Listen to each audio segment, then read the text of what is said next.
Bismillahirrahmanirrahim. Assalamualaikum warahmatullahi wabarakatuh. Waalaikumsalam Waalaikumsalam warahmatullahi warahmatullahi wabarakatuh. wabarakatuh. Alhamdulillah, wassalatu ala rasulillah wa ala alihi wa ashabihi wa man wala. Allahumma anfa'na bima 'allamtana wa 'allimna ma yanfa'una wa zidna ilma. Baik, Alhamdulillah untuk malam hari ini ya kita masih beri kekuatan bisa hadir kembali dalam kegiatan kajian pekanan yang topiknya masih terkait dengan tuntunan manasik haji menurut Tarjih Muhammadiyah. Ya, lalu ini bahasan kita itu adalah ya tuntunan tawaf, ya, ataukah hukum-hukum seputar tawaf yang pada Muhammadiyah yang terakhir ini menjelaskan beberapa permasalahan yang muncul ketika tawaf. Itu dalam hal seperti ini di jilid ketiga mungkin pernah saya kirim, kita masuk ke pembahasan setelah tawaf itu adalah bab tentang tarwiyah. Bab tentang tarwiyah. Itu persiapan untuk wukuf di Arafah.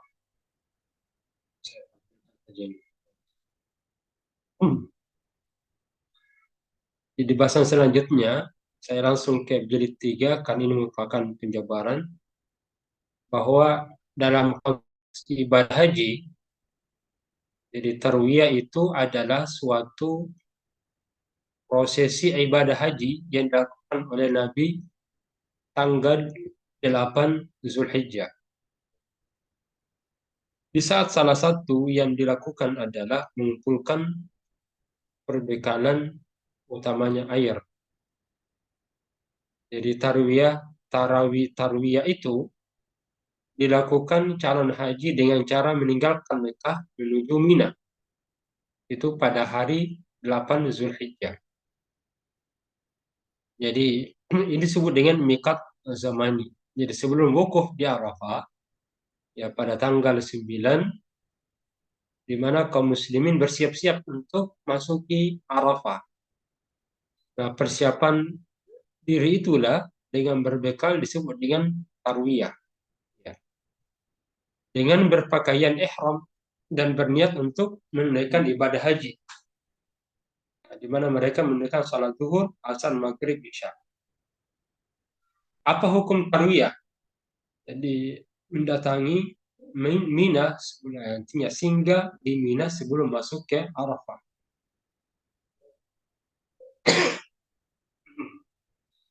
Tarwiyah ini termasuk bagian dari sunnah ya yang ditunaikan. Jadi bukan jadi wajib haji, bukan juga rukun haji, masuk kategori sunnah haji.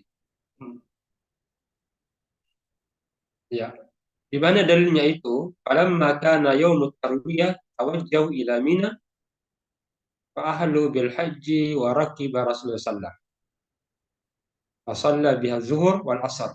Intinya di sini bahwa bertarwiyah itu di mana kita akan sholat zuhur, asar, maghrib, isya hingga sholat subuh. Jadi hingga tanggal 9. Nah, tanggal 9 itu barulah kita menuju Arafah. Arafah. Baik, yang ketiga, oleh karena itu jamaah haji di seyogianya untuk melaksanakan ibadah tarwiyah dalam rangkaian pelaksanaan manasik haji. Namun hal itu dilakukan jika dimungkinkan melaksanakan dengan ketentuan tidak menimbulkan bahaya, tidak mengurangi pemaksimalan ibadah haji secara keseluruhan. Ini kalau jamaah Indonesia langsung kalau dari Mekah menuju wukuf di Arafah, tidak singgah di Mina karena padat. Jadi kalau tidak memudaratkan maka dianjurkan singgah. Tapi kalau dikhawatir padat maka tidak mengapa langsung saja ke wukuf. Sekarang kita masuk wukuf di Arafah. Jadi Arafah adalah salah satu tempat pelaksanaan manasik yang terletak paling jauh dari Mekah. Dan ini letaknya di luar kawasan Tanah Haram. Jadi bukan masuk di wilayah Tanah Haram. Dan karena itu tidak merupakan bagian dari Tanah Suci. Jadi Arafah itu bukan dari Tanah Suci, Tanah Haram. Arafah merupakan suatu area yang luas yang telah diberi tanda, di mana disitulah orang-orang wukuf. Jadi mauqif, tempat melakukan wukuf. Sebenarnya dijelaskan dalam hadis Nabi SAW. Waqaftu huna bi'arafatin wa aradtu kullaha mauqifun. Jadi tempat wukufnya itu ada di Arafah. Contohnya yang kedua, setelah melakukan tarwiyah dengan bermalam di Mina, sehingga di situ ada di sana salat zuhur, asar, maghrib, isya dan subuh. Itu di Mina kita tinggal. Setelahnya itu jamaah haji meninggalkan Mina berangkat menuju Arafah untuk melakukan wukuf. Para jamaah yang tidak dapat melakukan tarbiyah seperti kebanyakan sekarang biasanya langsung dari Mekah menuju Arafah. Dalam perjalanan hingga tiba di Arafah dituntunkan untuk membaca talbiyah, ya bertakbir, labbaik Allahumma labbaik, labbaik la syarika laka labbaik, innal hamda wan ni'mata lakal mulk. Itu kalau berangkat dari Mekah menuju Arafah, itu diperbanyak. Baik, kemudian ketiga, sebelum sampai di Arafah, itu disunahkan untuk singgah di Namirah. Itu salah satu masjid ya dekat Arafah. Ini adalah batas untuk memasuki kawasan Arafah. Ini adalah sesuai dengan praktek Rasulullah, di mana beliau berhenti di Namirah hingga zawal. Jadi kita berhenti sampai waktu zuhur. Kemudian berjalan lagi hingga sampai di Wadi Warana. Itu sekarang Masjid Ibrahim. Di tempat itu beliau berkhutbah setelah salat zuhur dan asar dengan qasar dan jamak takdim. Jadi salat zuhur, asar dengan jamak takdim. Zuhur asarnya dilaksanakan waktu zuhur. Setelah itu masuk Arafah dan mengambil tempat wukuf di kaki Jabal Rahmah. Nah ini jadi urutannya itu sebelum ketika berada di Mina itu sampai subuh. Nah, setelah subuh berjalan menuju Namirah. Nah, pada saat matahari tergelincir, barulah dia masuk di Arafah. Ini adalah perjalanan normal. Tapi sekarang jam Indonesia kalau kondisinya padat, itu dari Mekah langsung ke Arafah. Tidak singgah lagi di Mina karena kepadatan. Itu tidak mengapa. Tapi kalau mampu, bagusnya singgah. Baik, rangkaian manasik yang dilakukan di Arafah. Apa yang dilakukan di Arafah? Ya, ketika sudah sampai di sana, maka yang dilakukan adalah ya sejak zawal. Jadi awal wukuf itu mulai dari tergelincirnya matahari. Itu pada tanggal 9 Zulhijjah. Itu awal wukuf. Jadi kalau ada wukuf sebelum zawal, sebelum zuhur, lalu dia pulang, tidak dianggap wukuf di Arafah. Jadi batas waktu wukufnya itu dimulai zuhur. Artinya setelah tergelincir pada tanggal 9 Zulhijjah.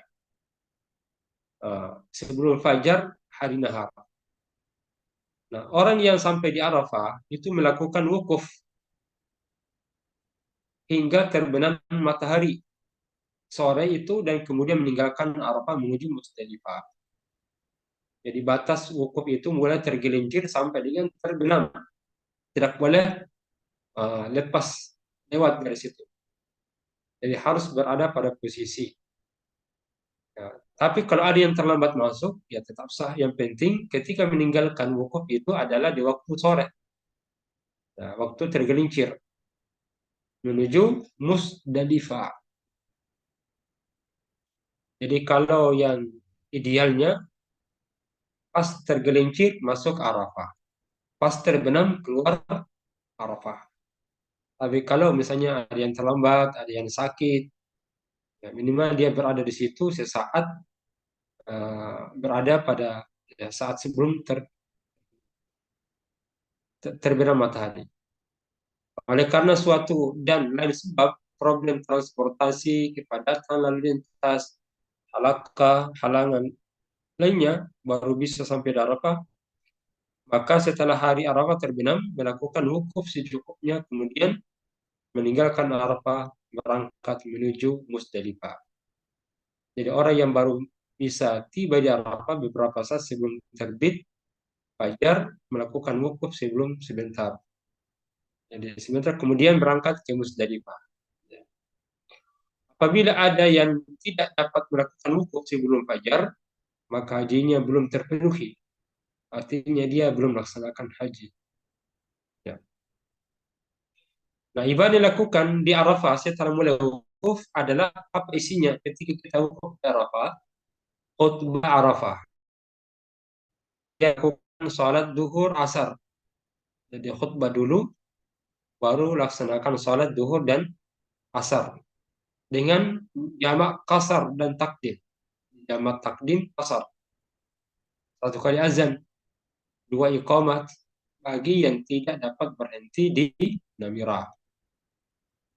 Tapi kalau dia Namirah berarti salat Jumat, salat duhur di sana. Jadi setelah khutbah, setelah salat, apalagi ibadah yang kita laksanakan pada saat wukuf, tahmid, tahlil, takbir, berdoa, membaca kalimat Alhamdulillah, La ilaha illallah, Allahu Akbar, memperbanyak doa, bertaubat, berzikir, membaca kitab suci Al-Quran. Hari Arafah adalah hari yang amat baik untuk melaksanakan ibadah berdoa sesuai dengan hadis Nabi SAW bahwa ini termasuk amal soleh waktu wukuf di Arafah termasuk. Baik, kemudian yang keenam, pada hari wukuf dilarang melaksanakan puasa sunnah. Ya, orang yang ada di luar Saudi pada tanggal 9 itu puasa sunnah, tanggal 9 Zulhijjah. Sedangkan orang yang wukuf tidak boleh, ya, dilarang melakukan puasa sunnah. Jadi puasa Arafah disunahkan bagi orang yang tidak sedang melaksanakan ibadah haji. Hanya saja larangan tersebut bukan larangan tegas, artinya melainkan larangan makruh. Karena Nabi sendiri itu tidak berpuasa Arafah ketika mengerjakan ibadah haji. Setelah matahari Arafah terbenam, nah ini berarti selesai. Kemudian diakhiri dengan ketika matahari terbenam, maka jamaah haji segera meninggalkan Arafah, berangkat menuju Musdalifah untuk melaksanakan mabit di tempat tersebut. Yang namanya mabit di Musdalifah.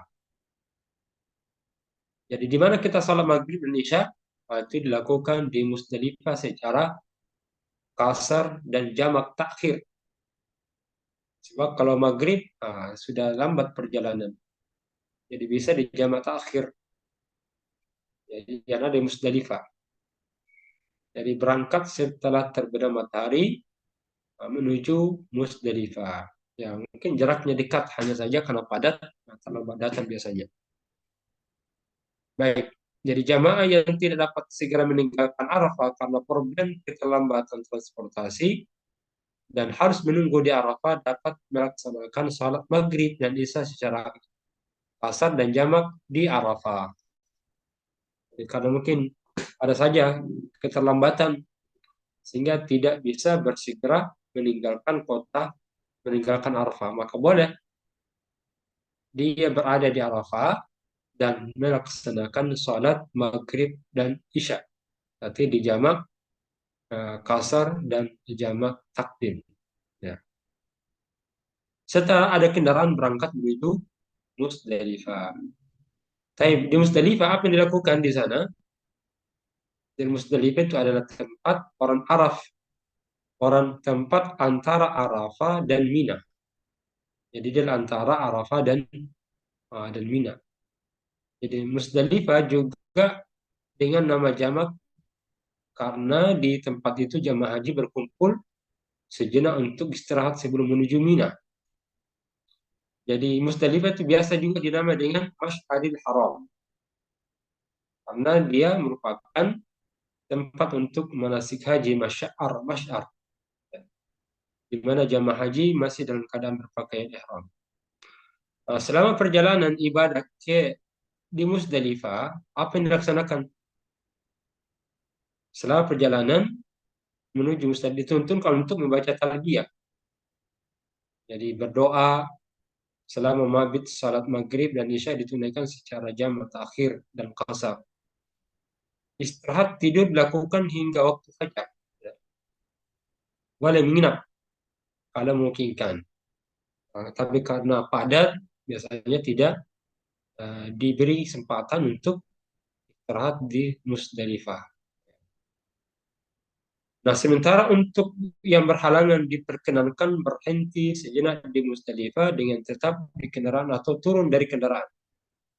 Jadi boleh di atas kendaraan, boleh turun karena tidak ada tempat karena atau mungkin padat, maka tidak mengapa, cukup di atas kendaraan saja dengan berdiam di atas. Jadi mobilnya tidak bergerak. Nah, setelah menunaikan salat subuh, jamaah haji tetap dituntun untuk banyak zikir dan berdoa menghadap kiblat. Ini setelah salat subuh. Itu di Musdalifah. Di Musdalifah dianjurkan untuk mencari kerikil untuk dijadikan sebagai alat melempar jumrah. Nah, setelah mabit di Musdalifah, ini berada di tempat itu melewati tengah malam. Dari batasnya Musdalifah sampai tengah malam. Lalu kapan kita berangkat menuju Mina?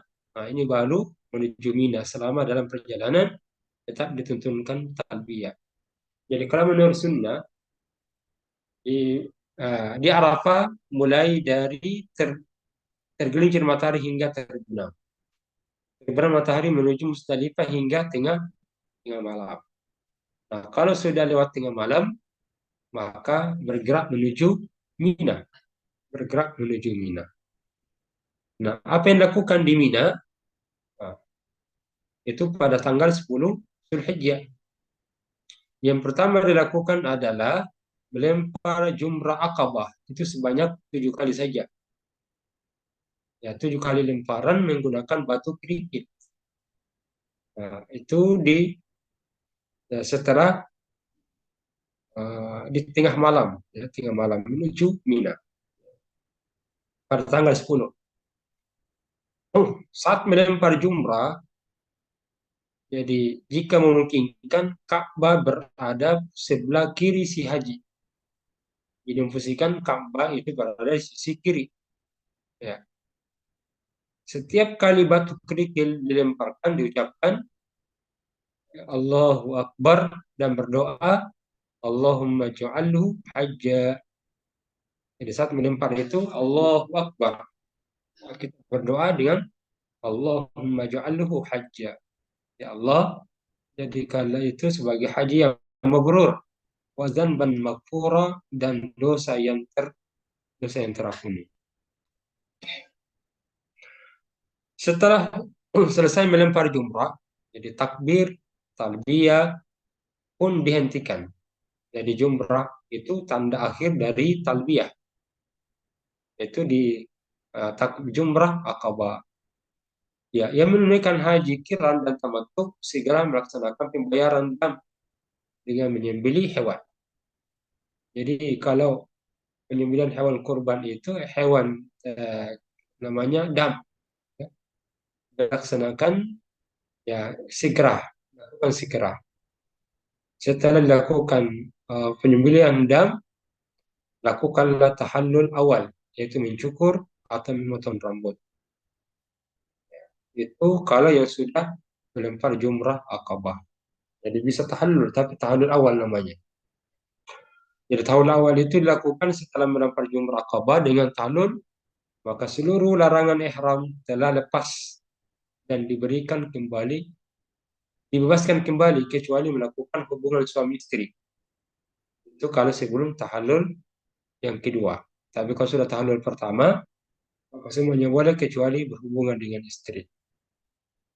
Pada tahallul yang kedua lah semuanya bisa bebas. Ya, tahallul. Nah, setelah melempar jumrah, pergi ke Mekah untuk melakukan tawaf ifadah. Jadi itu tawaf ifadah, tawaf haji. Segera kembali ke Mina untuk melakukan mabit sejak tanggal 9 hingga tanggal 13 dengan melempar jumrah. Jadi tiap hari itu tiga. Jumratul Aqabah, Wusta, Ula, lakukan 7 kali lemparan, 7 kerikil tiap jumrah. Berarti kalau tiga berarti 21. Setelah setelah tergelincir matahari pada tanggal 11, ya, kita melempar jumrah yang dimulai jumrah Ula, jumrah Wusta, dan Aqabah. Jadi kan Aqabah ini adalah lokasi yang paling dekat dengan Makkah. Tapi kalau tempat penginapan yang pertama itu tenda, Jumratul Ula dulu, lalu Wusta, lalu Aqabah. Ini yang paling jauh, itu yang dekat dengan kota Mekah. Nah, bagaimana cara melempar jumrah? Jadi setiap batu kerikil dilemparkan, diucapkan takbir, Allahu Akbar, lalu berdoa, Allahumma ju'alhu hajjam mabrura wa dhanban maghfura. Nah, setelah melempar jumrah ula dan jumrah wusta, upayakanlah mencari tempat yang kosong untuk berdoa, ya, yang dikehendaki serta mengangkat tangan menghadap ke arah kiblat. Adapun pada lemparan jumrah Aqabah tidak perlu berdoa, tapi segera keluar dari wilayah jumrah, ya, sebagaimana dapat dipahami.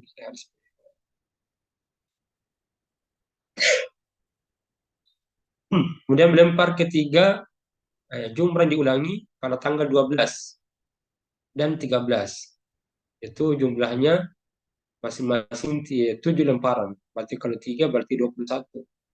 Tanggal 12. Demikian juga dengan tanggal 13. Dan berapa lama kita tinggal di situ? Yang utama adalah sampai tanggal 13. Tapi sudah boleh juga hanya sampai tanggal 12 saja. Nah, maka saat matahari mulai condong atau sesudah zawal, ya, itu yang paling utama. Ya, setelah zawal, itu setelah zuhur. Ya, tapi karena situasi yang terjadi di lapangan, keselamatan jiwa bertumpuk-tumpuk, ya, oleh karena itu melempar jumrah sebelum tergelincir matahari itu sudah boleh. Ya, sementara agama ini, ya, memberikan kemudahan kepada kita. Baik, kemudian jamaah haji tidak perlu memikirkan lokasi tendanya selama di Mina karena sudah disiapkan. Kemudian sholat. Jadi sholat itu ketika berada, ini keadaan safar. Ini pembahasan lain terkait hukum-hukum sholat di dalam perjalanan ibadah haji. Nah, selama musafir, Nabi mengkasar sholatnya dengan melaksanakan sholat yang 4 rakaat hanya menjadi 2 rakaat. Jadi Nabi ketika dalam safar boleh menjamak dan mengkasarnya. Sholat dalam perjalanan selain dapat dikasar juga dapat dijamak. Ya, itu hukum-hukum seputar sholat di haji. Jadi boleh dijamak, boleh juga dikasar. Nah, bagi musafir yang bermakmum kepada imam mukim yang melakukan sholat tamam sempurna, maka ia mengikuti sholat sang imam dengan sempurna dengan 4 rakaat, dan apabila ia sholat sendirian, maka dia melaksanakan sholatnya 2 rakaat kalau berjamaah dengan imam. Ya, ini harus diikuti salatnya oleh makmum dan tidak boleh diselisihi, termasuk diikuti adalah wilayah salat tamam, maka makmum musafir juga melaksanakan salat tamam, salat sempurna. Nah, bagaimana pelaksanaan salat di waktu haji?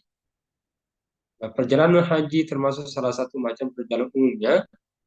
Oleh karena itu, dalam perjalanan haji, salat dapat dikasar seperti pada perjalanan lain. Ya, berarti bisa digabung kalau di masjidnya di Madinah, maghrib, isya, duhur, asar. Selain itu Nabi sendiri selama dalam perjalanan haji selalu menjalankan salat 4 rakaat dengan dikasar 2 rakaat. Jadi kalau Nabi memang perjalanannya selalu dengan kasarnya. Di Mina pada saat tarwiyah Nabi sholat 5 kali, 5 kali di kasar dan tidak di jamak. Itu kalau berada di Mina. Ya. Dia sholat jamak takdim dan jamak takhir dalam pelaksanaan haji. Ya boleh dilaksanakan. Jadi artinya Nabi setelah wukuf, khutbah wukuf, melaksanakan salat zuhur dan asar di Arafah di jamak takdim dan kasar. Dan melaksanakan salat maghrib dan isya di jamak takhir dan kasar di Musdalifah. Baik, yang saya kira mungkin ini cukup. Adapun ini dam, kemudian ada juga nanti haji badal dan ada haji umrah berkali-kali. Terkait dengan haji badal atau haji ganti, itu tidak dapat dilakukan kecuali yang punya hubungan kerabat, misalnya anaknya, atau orang tuanya, istrinya. Itu kalau badal tidak ada hubungannya, maka tidak ditentukan. Kemudian hukum umrah berkali-kali. Di Muhammadiyah tidak menentukan kali dalam satu waktu. Ya, karena tidak ditemukan dalil ya berkali dalam satu waktu. Waktu cukup sekali saja. Baik, saya kira demikian dulu. Mungkin ini tuntunan haji ya, kita cukupkan sampai di sini. Allah pertemuan akan datang, kita masuk ke tema yang lain. Mungkin saya akan mengambil tema tuntunan menuju keluarga sakinah. Baik.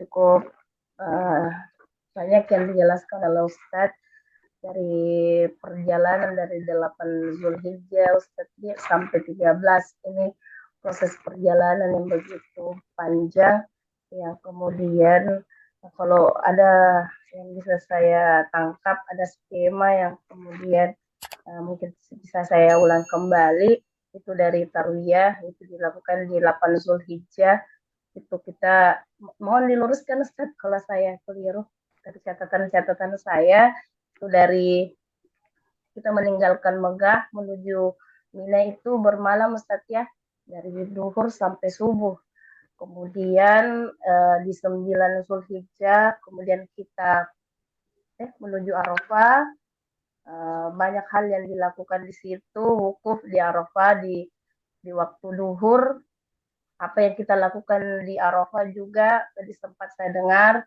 itu yang pertama yang kita lakukan di Arafah adalah wukuf di Arafah mendengarkan khutbah sholat duhur dan kemudian memperbanyak membaca tahmid tahlil takbir berdoa dan membaca Al-Quran karena banyak keutamaan dan kelarangan yang dilarangan untuk yang menunaikan ibadah haji itu puasa Arafah.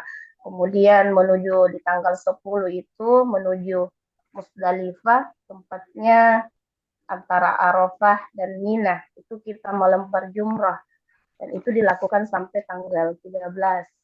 Ya, itu mungkin tadi catatan-catatan kecil saya. Saya kembalikan ke teman-teman yang ingin bertanya terkait uh, proses-proses perjalanan dari 8 Zulhijjah itu sampai 13 Zulhijjah yang dijelaskan oleh Ustadz banyak di situ yang mungkin teman-teman ingin pertanyakan saya silahkan ya silahkan yang angkat tangan Kak Sudarmi. Ya, silakan Kak. Ya, terima kasih Kakak Moderator. Bismillahirrahmanirrahim. Begini Ustadz yang mau saya tanyakan. Pekan lalu itu kan sudah dibahas rukun haji mengenai tawaf.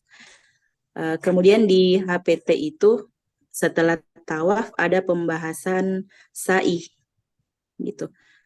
Sementara tadi yang dibahas itu tarwiyah. Yang mau saya tanyakan Ustadz, sa'i ini di bagian mana? Eh, Terus tadi dibahasakan bahwa tarwiyah itu merupakan sunnah. Urutannya di sini setelah tawaf sa'i, ketika melaksanakan sunnah ini, yang mana yang didahulukan? Apakah tarwiyah ini atau sa'i? Ya demikian Ustadz, terima kasih. Ya, langsung mungkin dijawab Ustaz, kemudian Ya, melanjut ke pertanyaan berikutnya. sebenarnya ini kita lompat ini. Tadi baru teringat ternyata saya belum dibahas ya. Jadi setelah kita ihram, kemudian eh, namanya tawaf kudum, setelah tawaf itu bergeser untuk eh, melaksanakan sa'i. Jadi sa'i sampai tahallul selesai. Itu bagi orang yang melaksanakan haji tamattu. Haji tamattu. Tapi mereka yang mengambil ya mengambil haji misalnya haji ifrat, berarti lakukan adalah menunggu. Jadi melaksanakan ibadah haji. Jadi wakaf masuk, kemudian nanti tawaf kudum, kemudian nanti masuk ke eh, sa'i. Namanya tawaf masuk itu masuk. Kemudian nanti melaksanakan sa'i dan nanti menunggu masa ibadah haji. Nah, ibadah haji ini ya wukufnya di Arafah. Jadi bagi yang tamattu, ketika dia berihram, lalu dia tawaf, lalu dia langsung sa'i dan langsung tahallul selesai.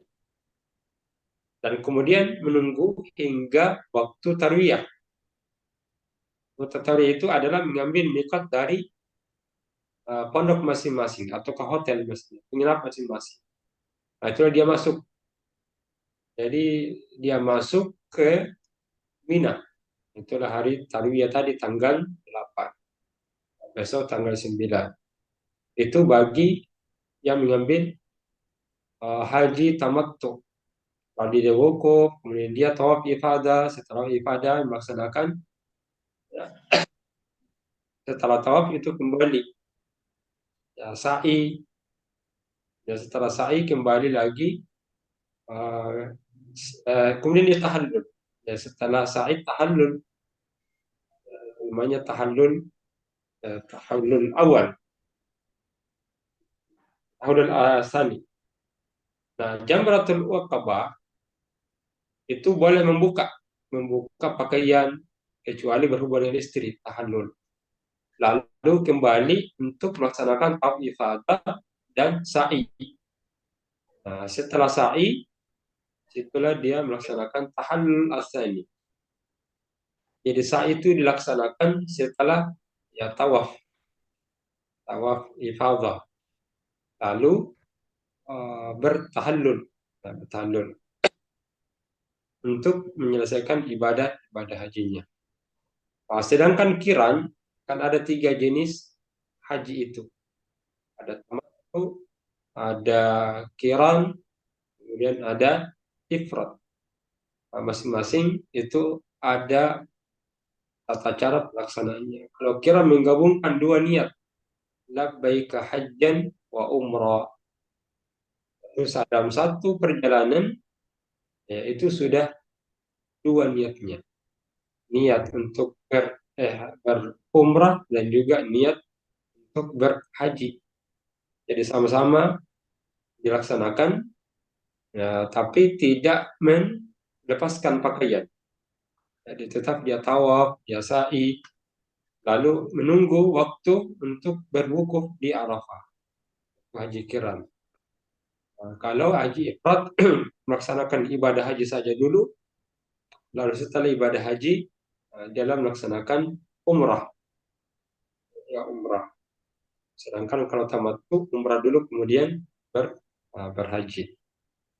Jadi sa'i ini ya, kalau kita lihat ya bagian adalah mengelilingi ya perjalanan dari Bukit Safa sampai dengan Marwah itu sebanyak 7 kali. Atau pada saat dan diawali dari Bukit Safa, kemudian berdoa menghadap ke arah Ka'bah, lalu mulai turun, lalu di antara ada batas warna hijau. Kasih dianjurkan untuk lari-lari kecil. Dan dengan membaca Inna Safa wal Marwata min sya'airillah. Jadi man hajjal bait aw itamara fala jun alai ay tawaf bihima. Itu sampai di tiang hijau berikutnya. Setelah itu jalan biasa, berzikir subhanallah alhamdulillah. Naik di bukit Marwah, menghadap ke arah kiblat lalu membaca doa. Setelah itu jalan lagi, maka berakhir nanti di bukit Marwah, Safa Marwah. Nah, disitulah nanti ya terakhir untuk menggunting rambut namanya tahallul. Nah, sebaiknya digondol bagi laki-laki. Untuk perempuan cukup mencukur ataukah memendekkan rambut. Jadi tidak dipotong habis. Tapi sebaiknya dipotong bukan hanya sebagiannya saja. Baik.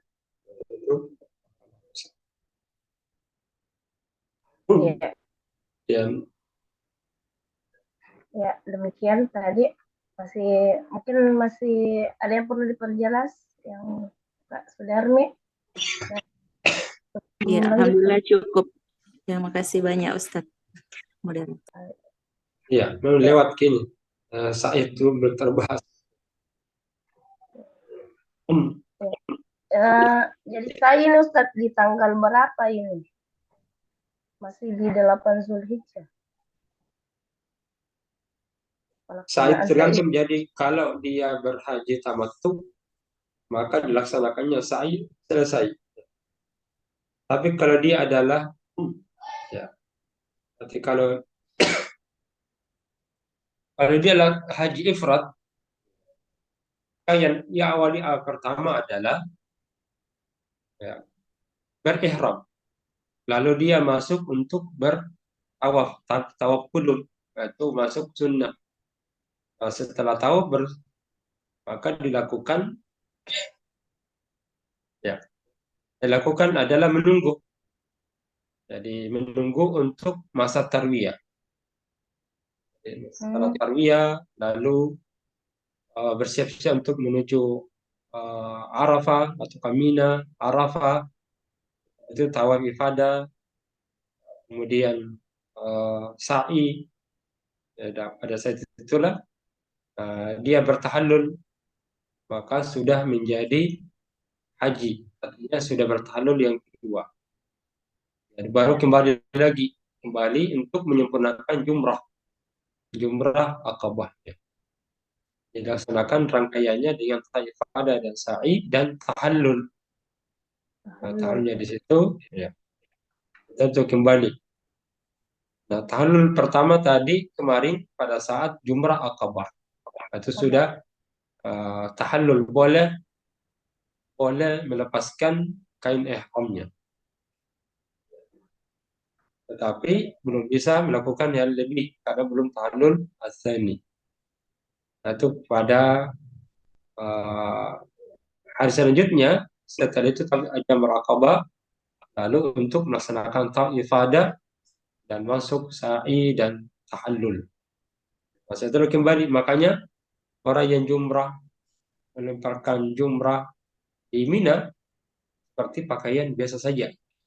Ya, karena sisa-sisa sunnah-sunnah haji, rangkaian-rangkaian ibadah haji lainnya yang belum, yaitu jumrah ula, wusta, dan aqabah. Ya. Baik, terima kasih Ustaz untuk lebih jelas lagi. Selanjutnya ada pertanyaan di chat, Ustadz, saya bacakan deh. Izin bertanya Ustadz, ini dari Rosnawati, terkait haji badal, apakah boleh melaksanakan badal haji untuk orang tua yang sudah meninggal? Bagaimana hukumnya menghajikan orang tua yang sudah meninggal? Jika orang tua sudah tua dan pernah meniatkan untuk berhaji, tapi kondisinya sudah tidak memungkinkan, apakah boleh dibadalkan oleh anaknya? Ya, itu mungkin Ustaz. Jadi badal itu artinya haji yang digantikan oleh orang lain dan atas nama orang lain. Oleh tarjih Muhammadiyah ini masuk kategori khilafiyah. Jadi,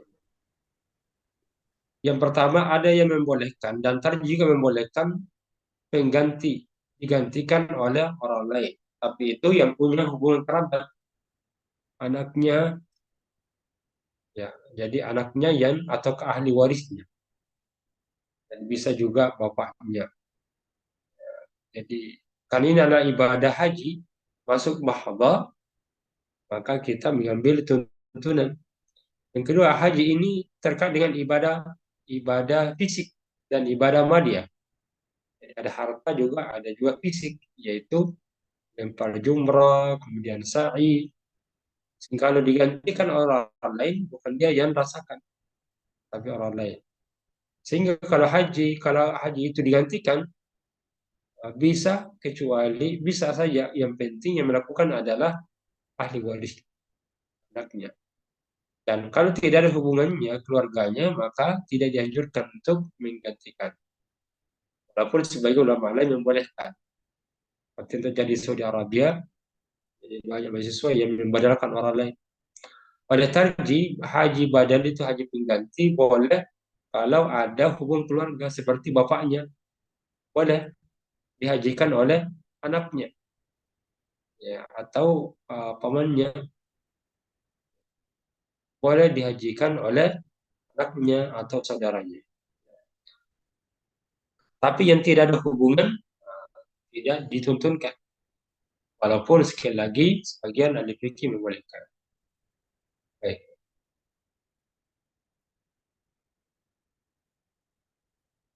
Nah, kalau orang tua sudah tua dan pernah meniatkan untuk berhaji, tapi kondisinya sudah tidak memungkinkan, apakah boleh dibalakan oleh anaknya? Ya bisa. Jadi anaknya ini karena ada hadis Nabi SAW. Jadi Nabi pernah memperlihatkan bahwa ya ini saya punya orang tua ada kewajiban haji. Apakah boleh saya gantikan? Apa kata Nabi? Ya boleh. Bahkan kalau orang tua kamu ada yang ada utang-piutangnya, maka siapa yang membayar? Itu anaknya. Nah, demikian dengan haji. Jadi sama orang lain saja itu boleh diwakili. Apalagi terkait dengan hubungan Allah Subhanahu wa taala. Adapun orang lain tidak ada hubungan kerabatnya seperti sahabat, kemudian orang lain, nah ini oleh Muhammadiyah tidak menganjurkan. Walaupun Ahmad itu membolehkan.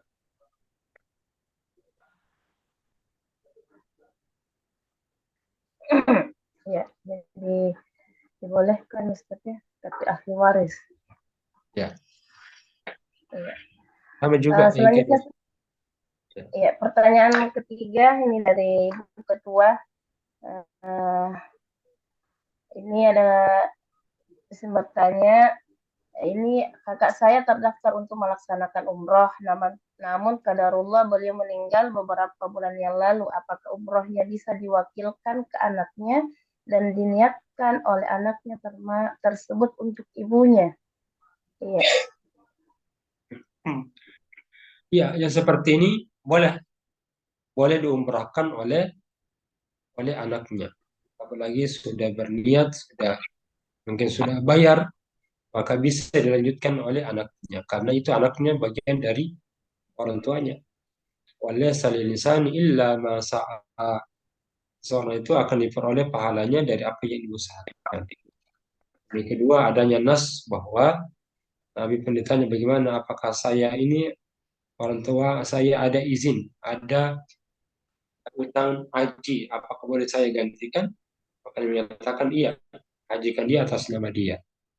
Nanti kalau haji atau umrah sama orang itu, tapi persyaratannya dia sudah haji memang, tidak bisa membadalkan orang yang belum haji, ya karena dia harus haji.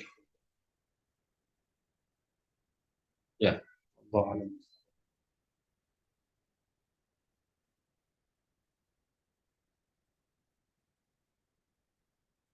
Demikian.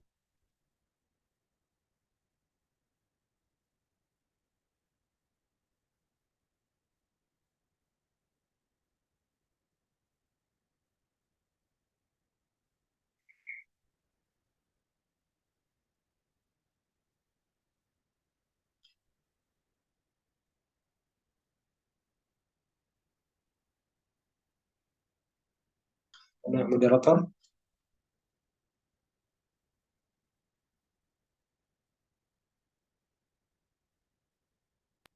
Cek, cek.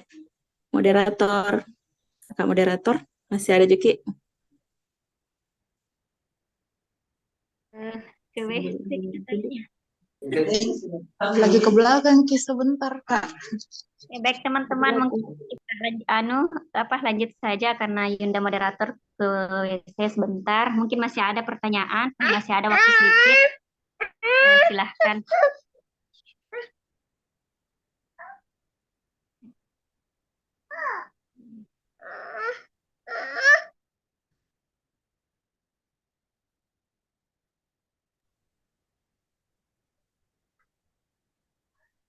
Ya, mohon maaf tadi Ustaz, ada keperluan sedikit di belakang. Ya, saya ambil kembali. Ada lagi teman-teman yang mungkin yang mau bertanya?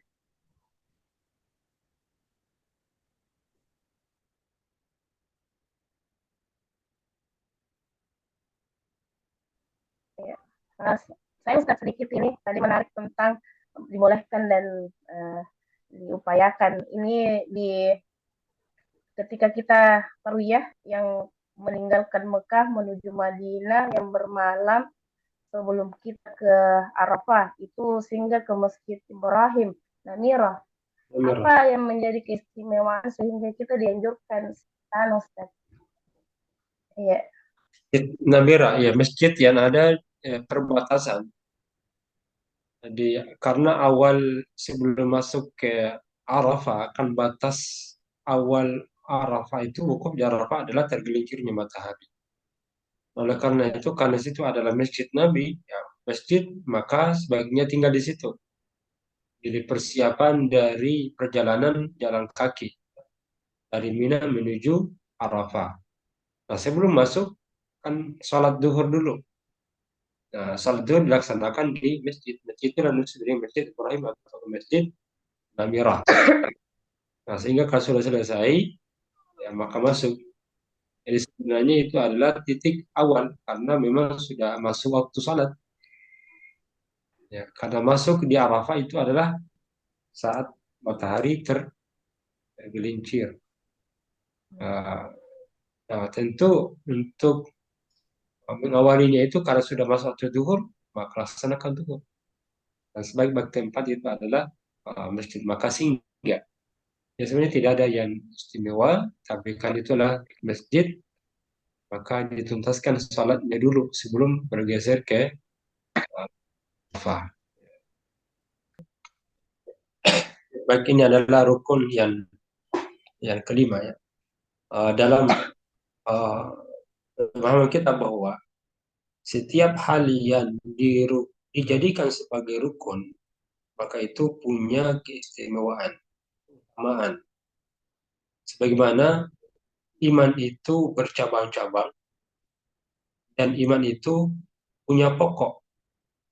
Dan di antara pokok keimanan itu adalah ya melaksanakan rukun Islam.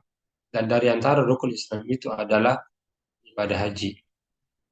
Kemudian kedua, Allah itu sangat menyayangi hamba. Lewat panggilan berhaji itu tanda bahwa Allah Subhanahu wa taala mereka datang dari penjuru dunia untuk datang bermunajat, kumpul bersama, meraih ampunan dan rahmat Allah Subhanahu wa Ta'ala. Dan yang terakhir, bahwa momentum ibadah haji itu adalah momentum mendapatkan syafaat bersama. Karena siapa yang berhaji bersama, maka mereka itulah yang nanti pada hari kiamat saling panggil-memanggil. Bahwa mereka lah yang pernah kami temani bersama di dalam melaksanakan ibadah haji. Dan ini istimewaan berkumpul dalam jumlah yang banyak dalam hal kebajikan. Demikian. Assalamualaikum warahmatullahi wabarakatuh. Waalaikumsalam.